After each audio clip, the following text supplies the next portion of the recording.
The Unforgiven by Septimus Dale. The maggot flopped lazily from her dry brown lips and lay on her rotting cheek. Withered leaves covered her. Withered hands crossed upon her belly. Withered hair flopped across her brow. Withered eyeballs lay beneath her withered lids. She had been very beautiful when she was alive, but that was 3 weeks ago. She was no longer beautiful. She had become a part of the landscape. She lay in a cranny of the black rocks where tall tangled bushes hid her from the sun. Green slime on the rocks by her feet showed where the river would eventually reach her and pluck her from the cranny, but there was no river. It had been a hot, tiresome summer. The dark pools on the riverbed did not stir. The trees did not stir. She did not stir. She was dead but no longer cold, for things lived within her, and parasites clawed her meat as they meandered over her cramped body. She was a lewd, bad, wicked girl, according to her father. If she had really been a lewd, bad, wicked girl, it had done her very little good, for her clothes were plain, and she had not a penny to her name. Her father was usually right about such things, and he had stated her character as a fact, which upset her very much at the time. She went down to the church and sat in the bell tower thinking about it until her poor thoughts made her life seem all adrift. The Reverend Louis Alexander Rose laid his black hat on the sideboard, with his black gloves tucked inside, and looked at her. 3 minutes later he was still looking at her, his long pale finger tapping against the side of his sharp little nose. His thin hair lay like a cobweb across the parchment skin of his skull, where the flesh was dappled brown and white. The Reverend Louis Alexander Rose told her again that she was a lewd, bad, wicked girl. "Whore," he said. The tea gong rang and she filed into the dining room with her 2 brothers to sit there, holding herself upright and still, while her father said grace. It was a fine tea with ham and eggs, lettuce fresh from the garden, and cool iced orange juice to sip. The tablecloth was startling white and the silver knives shone against the pale blue plates.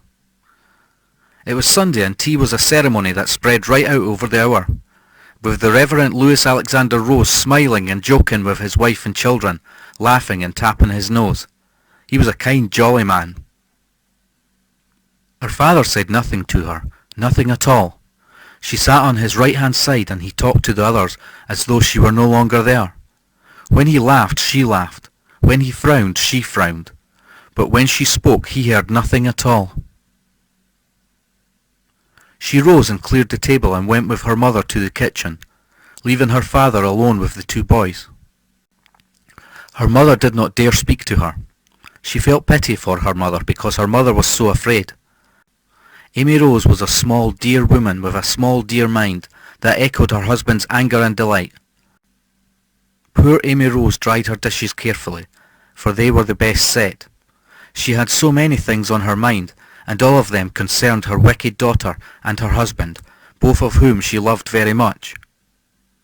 When it was time to return to the family, the girl followed her mother dutifully up the brown staircase, her feet sinking in the plush stair carpet, her hands running against the polished banister rail, the grave grandfather clock out staring her as she passed it by.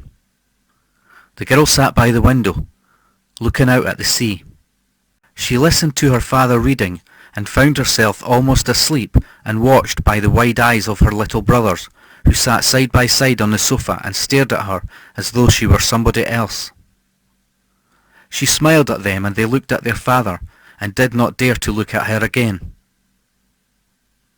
At 3 o'clock in the morning, the Reverend Louis Alexander Rose closed the door of his study and climbed the stairs to the bathroom. From the whiteboard cupboard there he took his pearl-handled razor with the long blade that shimmered in the gas light. He tested the edge with his thumb, nicking his flesh, observing his pain with pleasure as the thin curtain of blood spread across his palm. He took care to wash and bandage the cut, before wiping clean the razor blade and folding it back into its case. He went to his changing room and put on his long black walking cloak, combed his hair carefully, and retraced his steps downstairs to the study where his daughter awaited him, her bonnet upon her knee. The moon shone in the clear night sky as they passed along the main street. Sea lisped upon the beach as the girl struggled to keep pace with her father. The church on the hill stood out sharply against the dark mountain that rose behind it. White stone against the trees of the plantation that covered the foot of the mountain slopes. Their feet rasped on the shingle as they approached the large oak door where her father paused to fumble with the keys. It was dark inside and her father lit the gas jets while she waited in the aisle, her hands clasped upon her prayer book. He discarded his cloak and laid it over the back of a pew, then motioned her to sit down. The Reverend Louis Alexander Rose mounted the steps to the pulpit and stood there in his black glory, his body hunched slightly forward, his pale eyes blinking as he gazed over the girl's head at the vacant pews and the worn silk cushions. He spoke. She was used to her father's sermons. She knew the practised gestures of his delivery, the wheedling tone of his exhortation. She listened to the steady drone of his voice as he spoke to the empty seats, and found her fingers rapping the boards of her prayer book as his voice rose and echoed against her from the damp walls. Then his attention turned to her, and his frail face twisted and shook as his arms writhed. She saw his eyes, his thumping fingers as he drummed the stand. She heard the chatter of her own teeth, and ground them together to keep out the fear. He's quite mad, she thought to herself, and instantly forbade the thought.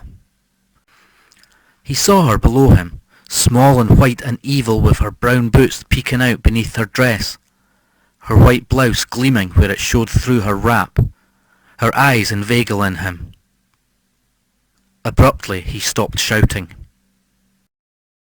The damned evil was in her. It would not be driven out. He lowered his head and prayed to his own sweet God, and as he prayed he sensed her movement as she left the pew, heard the patter of her panic-stricken feet down the aisle, the thud of her body against the door. He raised his head slowly and gazed at her. She stood by the locked door, her arms dropped by her side, her face half turned away from him. "Whore!" he said. He came slowly down from the pulpit and picked his cloak from the pew back, carefully righting it on his shoulders without paying further attention to his daughter. She waited by the door for him. The key nestled in her father's hand as he stalked down the aisle towards her, jangled as he reached to extinguish the dim lights. He stood beside her. For a brief moment his hand rested on her shoulder, touched the side of her cheek, brushed lightly against her hair. Then his fingers closed upon her wrist. She felt his long nails dig into her flesh as he jerked her forward. I must make a noise, she thought to herself. He opened the door and pulled her through it, holding her still as he closed it quietly behind them. They moved out of the porch, round to the side of the church where the white gravestones gleamed through the weeds like old forgotten teeth. You're hurting me, she said. He released her wrist. You mustn't be afraid of your father, he said. She walked with him through the back of the gate, in among the tall still trees that flanked the potato field, her feet clattering on the rough stone track. At the far side of the field lay the sloping acres of the plantation and the narrow creek of the river that ran down through it. Her father pushed her before him across the dry files of the field. The Reverend Louis Alexander Rose was her father. Her father was a good man, and she was not afraid of her father. Her father loved her mother loved her, and God loved her. And she crossed the potato field repeating that to herself again and again under her breath, just to convince herself that it was true. If it had not been true, she would have tried to run away. His black boots sank in the brown earth. His breath came hard against his chest, and his fingers already toyed with the razor in his pocket. Now it was too late to call out. She was too far away from the houses on the front. At last she was afraid of her father. She started to run, clumsily, her feet catching in the loose earth. She reached the edge of the field and ploughed through the weeds. Her clothes caught up in her arms. She reached the edge of the plantation and found herself among the small pine trees, trees that scratched against her as she thrust between them. She was running uphill, and she realized with the sheer sharp knowledge of panic that she was running farther and farther from the town and help. She was running up the side of the mountain, and her father was coming behind her. She found herself on the side of the culvert, where the river had run dry, and was now no more than a trickle between the black rocks. She tried to descend, but slipped and fell, and found herself slithering down the rocks, her fingers rasping against a stone. Her father loved her mother loved her, and God loved her. You mustn't be afraid of your father. He stood at the top of the slope and looked down at her. She lay against the rock where she had fallen, watching him. He came down the slope gingerly, picking his way sideways along the slippery rocks of the riverbed. Her father loved her mother loved her, and God loved her.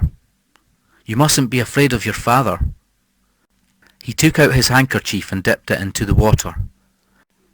He took her hand and cleaned it carefully, wiping clear the small flesh grazes. She pulled herself upright against the rock and allowed him to wash her face, his fingers gentle against her skin, the water cool and refreshing. His thin face was pale and drawn. He had nothing to say to her, nothing left. He dried his handkerchief carefully and found his balance on the slippery surface, his feet sinking in the leaf mould. She was evil. She was so evil. The evil was in her. She was lewd, bad, and wicked.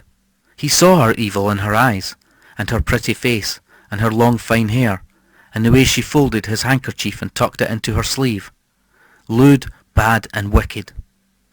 He took out the pearl-handled razor and eased the blade open. He held it open in his hand, and she caught at his wrist. No, she said. Her father loved her mother loved her, and God loved her. Whore, her father said. She took the razor and brought it carefully against her Adam's apple. Whore, her father said. Quickly, she slit open her throat.